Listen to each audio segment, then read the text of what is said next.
kondisi fisikis beliau sekarang seperti apa sih? Kok belum muncul ke publik? Apakah ada rencana juga mau muncul ke publik memberi clearance? Jadi begini, kalau soal munculnya di publik, kalau soal dia mau memberikan keterangan, ya tentu itu hak beliau. Ada psikolog klinis, ya, yang memberikan asesmen penilaian. Itu tim itu Bang Domo. Kalau psikolog klinisnya bilang ya nggak baik dia memberikan keterangan atau nggak baik keluar, ya itu tentu pihak keluarga juga melarang. Kenapa? Ya. Pada hari H tanggal 8 Juli kan beliau disebut berkendara dari Magelang ke Jakarta bersama Brigadir J. Kan mereka satu mobil.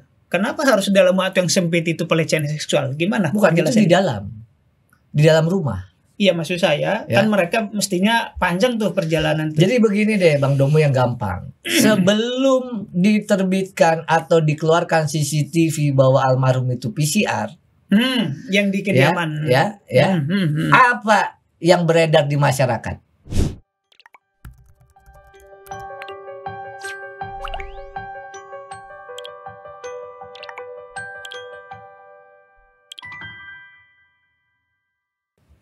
Assalamualaikum warahmatullahi wabarakatuh. Salam sejahtera untuk kita sekalian. Om Swastiastu, Namo Buddhaya, Salam Kebajikan. Bersama saya Domo Ambarita, Wakil Direktur Pemberitaan Tribun Network, merangkap pemimpin redaksi Warta Kota. Selamat pagi Tribuners, selamat pagi pemirsa Warta Kota.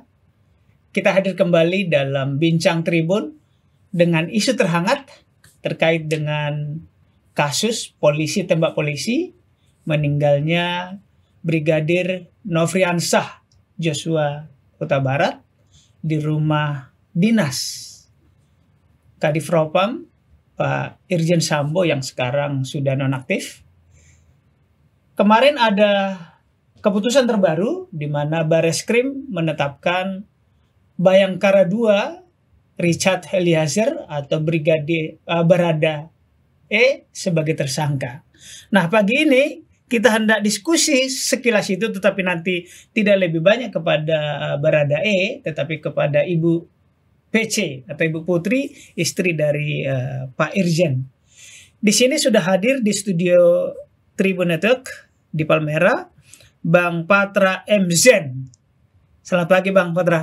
Assalamualaikum warahmatullahi wabarakatuh. Selamat pagi Bang Domo, selamat pagi Tribuners. Terima kasih, sehat Bang? Alhamdulillah sehat Bang Domo.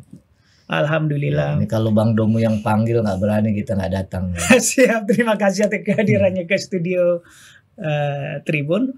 Bang Patra, sedikit mengenalkan saja, kita sudah lama nggak bertemu. Bang Patra ini pemirsa adalah aktivis YLBHI dan hak asasi manusia. Beliau mantan ketua YLBHI tahun 2006 sampai 2010. Bang Patra, Tribun Network hadir dari Aceh sampai Papua. Kami 65 website di seluruh Indonesia. Alhamdulillah dipercaya pembaca sebagai yang terbaik sekarang. Bang Patra, kita ke kasus yang terbaru terkait dengan Brigadir J. Barada E atau Richard Eliezer ditetapkan sebagai tersangka, padahal sebelumnya justru beliau atau pihak beliau yang melaporkan. Dalam hal ini kita ada 4 orang yang namanya disebut Irjen Sambo atau Verdi Sambo dan istrinya Ibu Putri Chandrawati, lalu Barada E dan Brigadir J. Tadinya kan disebut atau di laporan pertama Brigadir J melakukan dugaan pelecehan seksual kepada Ibu Putri, lalu terjadi tembak menembak. Apa tanggapan dari Bang Patra selaku penasihat hukum Ibu Putri kasus yang terbaru ditetapkannya Barada E sebagai tersangka? Saya mau sampaikan begini, Bang Domo ya. Saya ini ditunjuk sebagai penasihat hukum atau kuasa hukum dari Ibu PC. Kenapa saya bilang Ibu PC? Karena memang secara aturan hukum tidak boleh menyebut nama apalagi nama lengkap. Oke, baik. Nah, saya ditunjuk oleh Ibu PC ini untuk mengawal memberikan bantuan hukum terkait laporan klien kami, beliau, soal dugaan kekerasan, ya, dugaan pencabulan, dugaan ancaman terhadap beliau, ya. Itu yang menjadi fokus kami. Nah, kami mengapresiasi pihak kepolisian karena laporan ini, ya, dari statusnya penyelidikan sudah naik, ya. Sudah naik statusnya menjadi penyidikan. Itu tertuang dalam SP Sidik, ya, garis miring 1351 garis miring 7 garis miring 22. Nah, apa maknanya? Seperti kita tahu bahwa penyelidikan itu harus didukung oleh bukti awal permulaan yang cukup. Jadi ketika laporan pidana itu naik statusnya menjadi penyidikan, artinya dugaan peristiwa itu didukung oleh bukti awal yang cukup. Makanya kami bilang tadi, kami mengapresiasi begitu. Nah, apabila nanti dalam penyidikan, ya, ternyata yang diduga yang melakukan atau tersangkanya itu telah meninggal dunia, maka aturan mainnya tegas, ya. Bisa dia dihentikan penuntutannya, bisa juga, ya, diterbitkan yang namanya SP3, surat penghentian penyidikan, karena ketika nanti sudah meninggal, ya, tidak bisa nanti dituntut ataupun, ya, dia dimintai keterangan. Nah, yang mau juga saya sampaikan adalah, nah, pernyataan saya ini Bang Domu boleh diuji di belahan dunia manapun, ya, boleh diuji.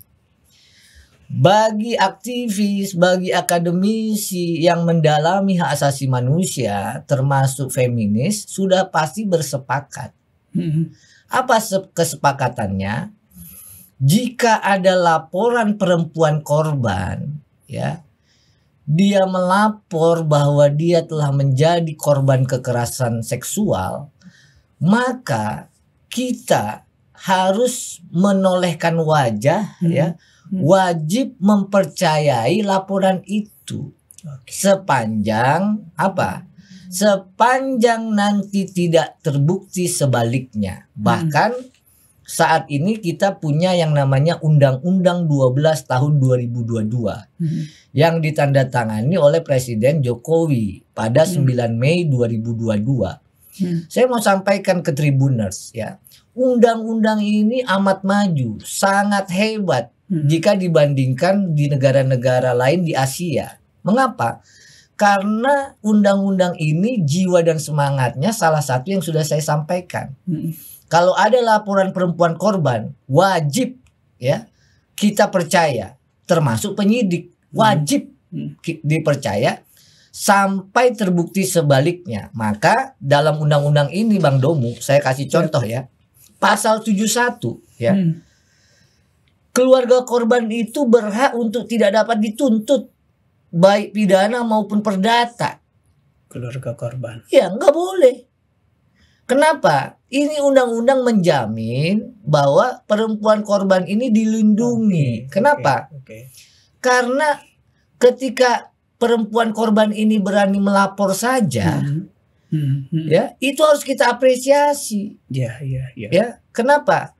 Dalam studi antropologi, dalam kenyataan di masyarakat, ketika ada perempuan korban itu melapor bahwa dirinya sebagai korban kekerasan seksual, sudah pasti dihakimi 3 kali.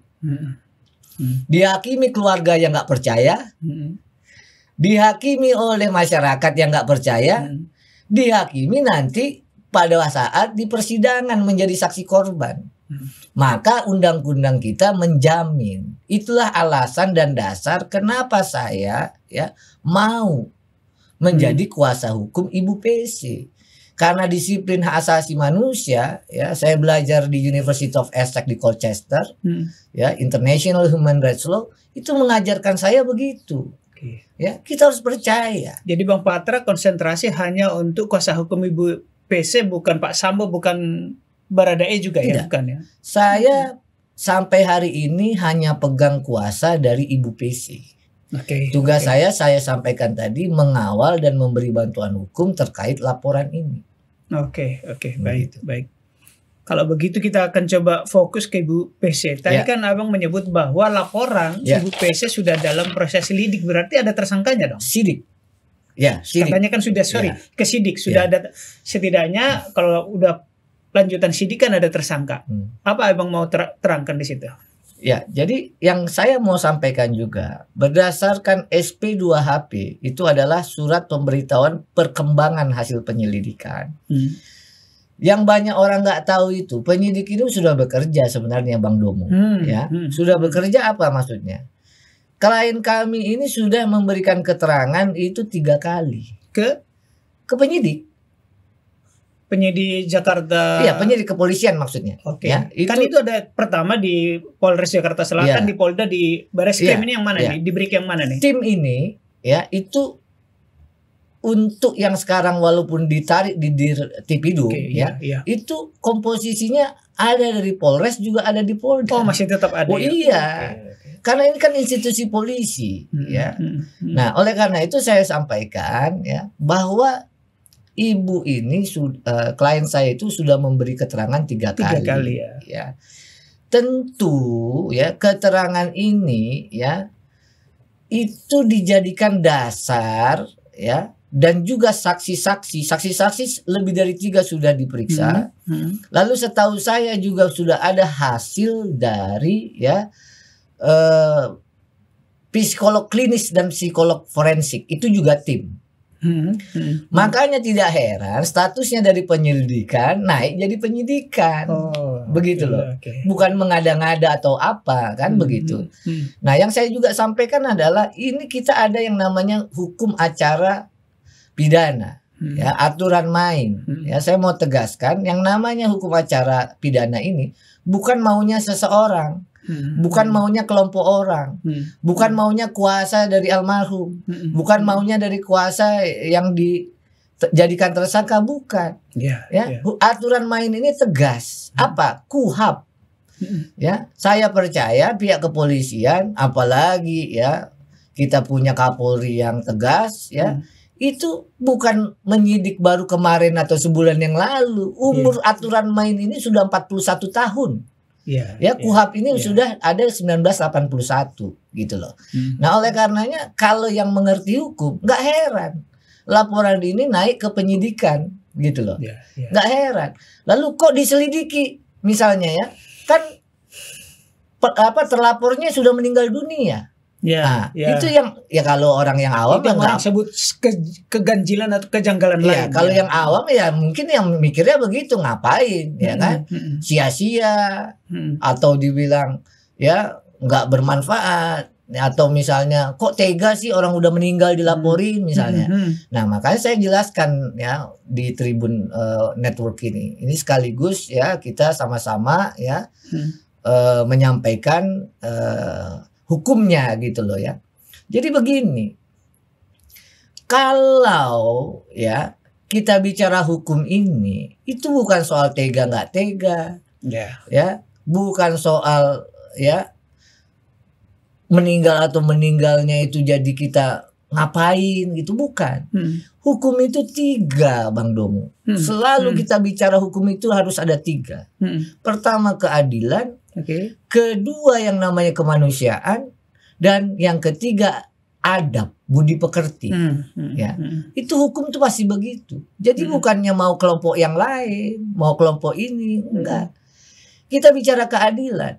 Ini kan yang ngomong belum pernah ya istrinya, anaknya jadi korban. Jadi nggak sampai ke situ pikirannya. Jadi Ibu PC mau mengejar yang keadilan ini misalnya nih. Oh iya dong. Makanya saya bilang bahkan Undang-Undang 12 tahun 2022 ya.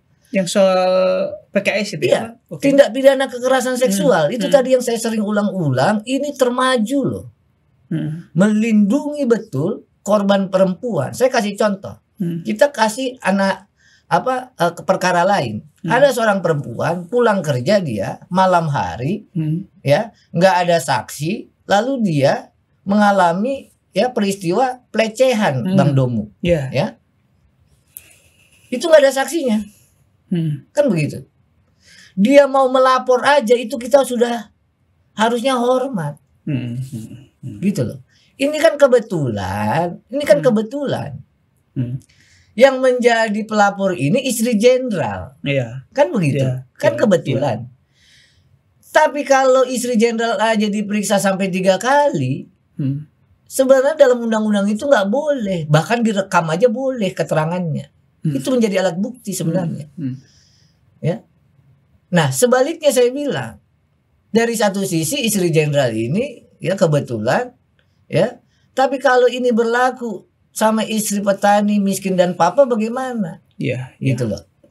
Makanya sekali lagi kalau ada laporan perempuan korban kekerasan, penyidik wajib mempercayai, menerima, ya, sepanjang nanti ternyata ada bukti sebaliknya. Di pengadilan ya? Bukan, bisa di penyidikan, ya, bisa di pengadilan, gitu. Karena kalau nggak ada bukti awal permulaan dari penyelidikan nggak mungkin naik statusnya jadi penyidikan, gitu.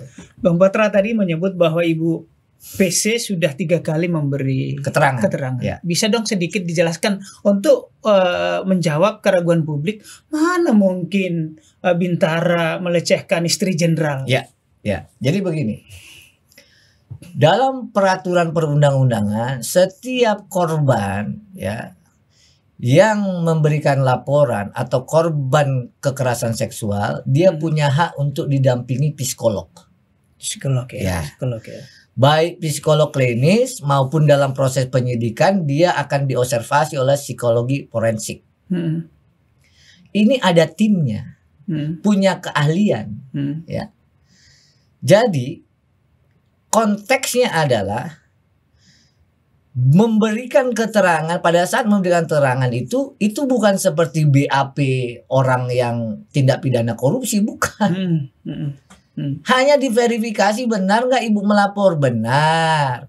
Kapan kejadiannya, ya, tanggalnya disebut, bagaimana itu kejadiannya, ya. Nah itu keterangannya kalau sudah diberikan itu sudah cukup. Kenapa? Karena juga Undang-Undang 12 bilang, ya, beda dengan pembuktian umum ini korban kekerasan. Bayangkan undang-undang kita mengatur hanya keterangan korban dan saksi bersesuaian dengan alat bukti lain, itu udah bisa orang dijadikan tersangka maupun divonis.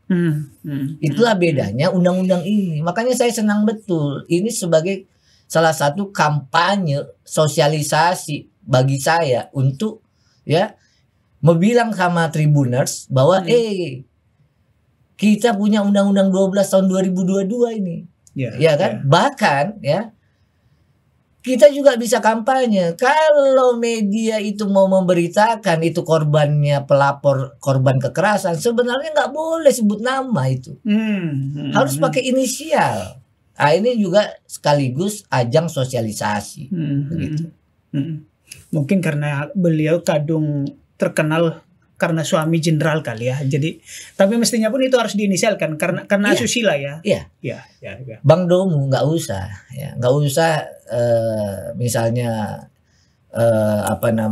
orang banyak gitu, ya. Pejabat-pejabat juga belum tentu baca Undang-Undang 12 2022. Karena baru ditandatangani Pak Jokowi juga tanggal 9 Mei. Kan? Baru 3 bulan. Baru 3 bulan. Jadi ya dimaklumi lah. Bang Patra, saya masih mau mengejar sedikit supaya pihak Ibu PC juga mendapatkan keadilan. Setidaknya ini kesempatan keadilan dan kemanusiaan. Ini kesempatan juga untuk clearance dari beliau. Pada hari H tanggal 8 Juli kan beliau disebut berkendara dari Magelang ke Jakarta bersama Brigadir J. Kan mereka satu mobil. Kenapa harus dalam waktu yang sempit itu pelecehan seksual? Gimana? Bukan, itu di dalam rumah. Iya, maksud saya kan mereka mestinya panjang tuh perjalanan tuh. Jadi begini deh Bang Domo yang gampang. Sebelum diterbitkan atau dikeluarkan CCTV bahwa almarhum itu PCR, Yang di kediaman. Apa yang beredar di masyarakat? Saya tanya. Itu masyarakat seakan-akan sudah nonton film, seakan-akan ada fakta almarhum disiksa. Ya. Benar nggak? Ya. Makanya saya sampaikan, sebelum saya melihat ataupun diberi kesempatan membaca berkas perkara, terus terang saya nggak bisa jawabnya, gitu loh. Karena saya ahli hukum. Makanya saya sering bilang, saya ini ahli hukum. Jangan dipancing jadi ahli nujum. Jangan dipancing jadi ahli sihir. Gitu loh. Ya. Nah, oleh karenanya kembali lagi ya, saya dari awal ya, bahkan saya awal sampaikan di banyak kesempatan. KUHP ini sudah 41 tahun ya. Kepolisian ini sudah berdiri ya lama. Kan begitu. Jangan dikira atau dianggap ya kepolisian ini ya baru melakukan penyidikan itu bisa baru seminggu. Dan perkataan saya terbukti. Bahkan pengumuman Kapolri tegas kan. Ada 25 katanya. 25 personel terlibat. Cuma kan masalahnya ya, karena ini penyidikan ya, saya maklum nggak semua penyidikan itu ya oleh polisi disampaikan. Kan gitu.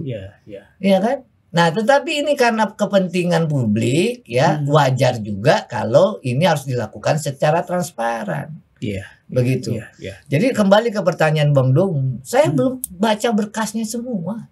Belum ya? Belum.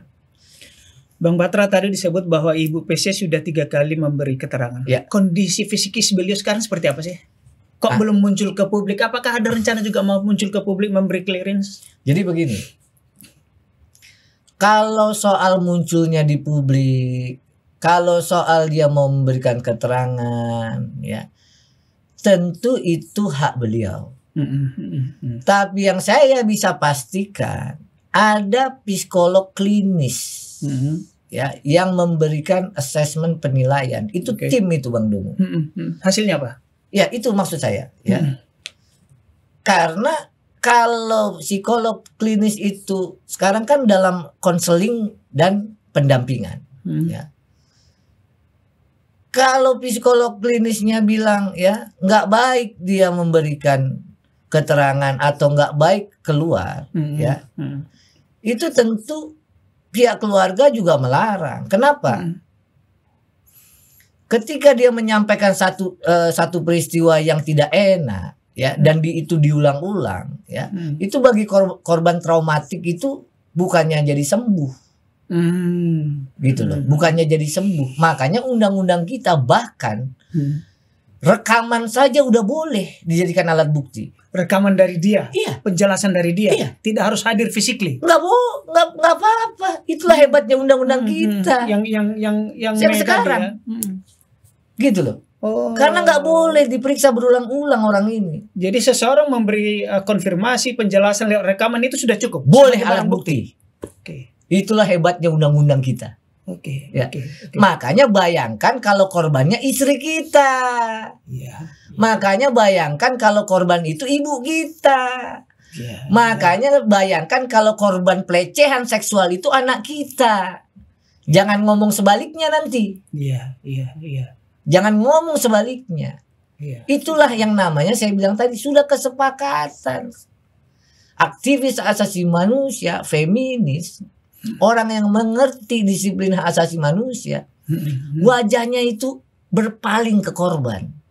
Percaya dia sepanjang tidak ada bukti sebaliknya. Gitu loh. Sekali lagi ya, bayangkan yang jadi korban itu istri, anak, dan ibu kita. Pasti ya kita mau hanya direkam. Gitu loh. Bang Patra, satu lagi bahwa keluarga melalui pengacaranya menyebut bahwa tidak mungkin saudara kami melecehkan itu gitu.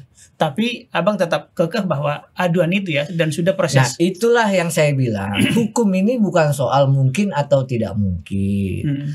hukum ini ya bukan soal tega atau nggak tega, bukan. Hukum ini selalu bicara soal keadilan.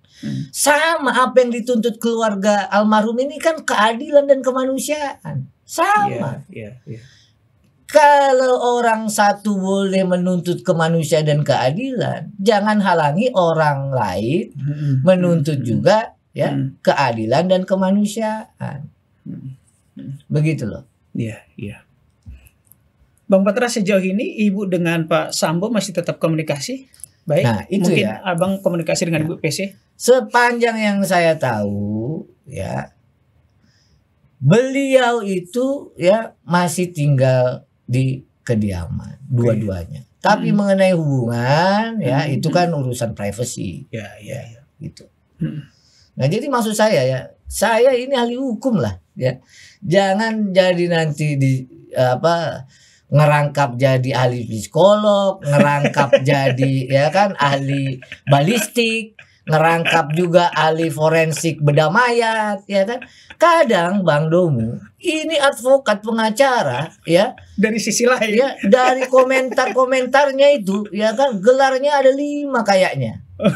Merangkap psikolog, merangkap ahli bedah forensik, merangkap ahli balistik ya kan. Kenapa misalnya ya otaknya itu di perut? Ya. Lah itu kan teori dan praktiknya itu ada 2 terbagi. Satu memang dikembalikan semula, tapi memang itu lazimnya begitu. Ini Abang mau menyinggung soal pasca otopsi pertama ya, yang disebut otaknya ada di dalam perut ya. Makanya kalau yang memahami ketawa itu. Tapi seakan-akan karena ini yang ngomong ya mungkin advokat, mungkin pengacara, masyarakat jadinya kan jadi keliru. Harusnya ini juga diajang jadi ajang untuk kita bicara soal hukum yang benar, ya. Malah menyesatkan. Bang Patra mau mengatakan kalau proses otopsi bukan hanya di kasus J, otopsi selesai katakanlah kepalanya juga dibedah, itu tidak harus dikembalikan otak ke kepala kan? Boleh di dalam perut, begitu maksudnya? Teorinya begitu. Dan praktik juga begitu. Ya, tapi saya nggak mau lagi nanti. Karena ini bukan ahli. Ya kan. Bang Domu jangan pancing-pancing ya kan. Ya, jangan pancing-pancing. Itulah makanya saya selalu ngomong ya. Saya ini ahli hukum, saya pengacara. Ya. Jangan paksa saya dan jangan tanya saya di luar keahlian saya. Satu. Yang kedua, saya ingatkan loh. Yang namanya fakta hukum itu nanti kalau udah diuji, bahkan kita menganut yang namanya sistem pembuktian negatif. Walaupun ada buktinya, walaupun ada alat bukti yang berkesesuaian, kalau hakim nggak yakin, nggak bisa juga. Oh ya, keyakinan hakim perlu ya. Iya. Dan itu kadang-kadang justru mutlak ya. Betul. Kenapa? Makanya saya bilang, ini bukan yakinnya kuasa hukum sana, bukan yakinnya kelompok ini, bukan. Nanti persidangan hakimnya yakin apa enggak. Iya. Gitu loh. Bang Patra, walaupun Abang saya yakini hanya dari sisi Ibu PC, tetapi apa komentar Abang atau juga Ibu terkait perkembangan kasus ini, bahwa yang ditunggu masyarakat ini kan berkebalikan nih. Tadinya Barada E diduga sebagai korban dan mengadu, sekarang menjadi tersangka. Mungkin ada komentar sebagai penasihat hukum, tidak harus mewakili Ibu PC. Ada 2 ya. Pertama saya bilang tadi,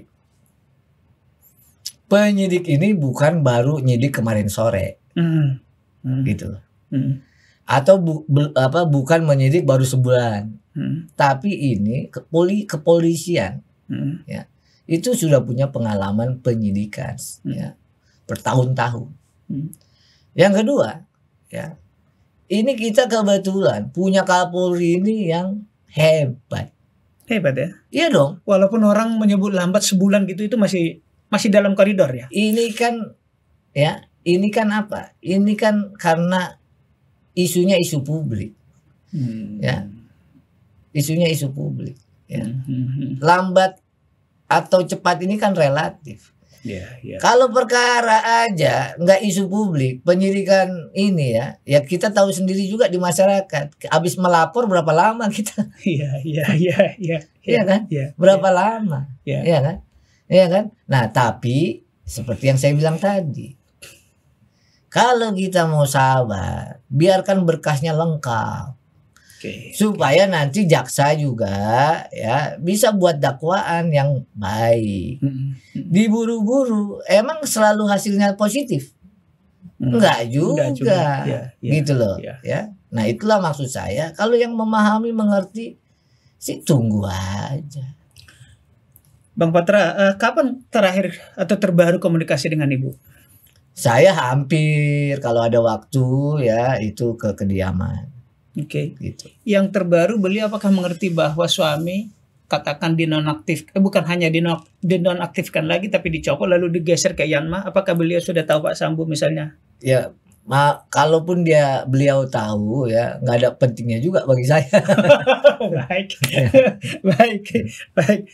Bang Patra, mungkin kita sampai di ujung. Ada harapan Bang Patra atau mewakili Ibu PC terkait kasus ini? Silakan. Tentu secara singkat saya mau ulangi bahwa kalau kita bicara hukum itu kita bicara 3 hal. Keadilan, kemanusiaan, dan adab budi pekerti. Ya. Nah, kalau kita mau menghormati ya hak dari orang, ya tentu kita juga berharap orang lain menghormati hak kita. Ya. Itu yang saya selalu diajari almarhum Bang Buyung Nasution. Ya. Kalau kamu Patra mau dihormati hakmu, hormati juga hak orang lain. Sebaliknya, kalau orang lain ya kita ya berhormat dan orang lain tidak menghormati kita, itu yang ketiga. Berarti orang itu nggak punya adab, nggak punya budi pekerti. Itu saja Bang Domu. Terima kasih Tribuners. Ya sekali lagi nih kalau Bang Domu yang nggak ngajak ini ya kan. Siap. Terima kasih. Assalamualaikum warahmatullahi wabarakatuh. Waalaikumsalam warahmatullahi wabarakatuh. Tribuners dan sahabat Warta Kota, demikian bincang-bincang kita. Singkat tapi saya kira cukup mewakili pertanyaan pembaca terkait dengan posisi Bu PC, istri mantan Kadif Propam Pak Irjen Sambo, dalam kasus yang oleh polisi disebut tembak-menembak antara Brigadir Nofriansah Joshua Huta Barat yang meninggal versus Barada Richard Eliezer atau Barada E. Kita telah berbincang dengan Bang Patra, penasihat hukum Ibu PC, dan semoga memberi wawasan baru untuk kita dalam hal mencari keadilan, adab, dan kemanusiaan. Dan kita biasakan untuk tidak menjadi hakim sendiri. Betul. Kita tunggu proses. Ya. Demikian dari saya. Wassalamualaikum warahmatullahi wabarakatuh. Waalaikumsalam.